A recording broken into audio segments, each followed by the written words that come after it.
Sunt pacientă la Smile Care, cred că acesta este al 5-lea an.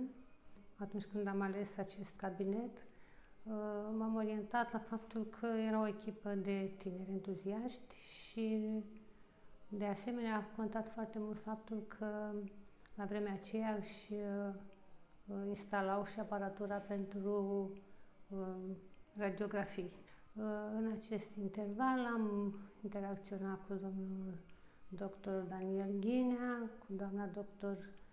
Veronica, cu doamnele asistente Cătălina și Betty și pot să spun că se simte de departe că este o echipă. Nu în multe locuri am întâlnit acest lucru foarte plăcut. O echipă entuziastă, o echipă de tineri.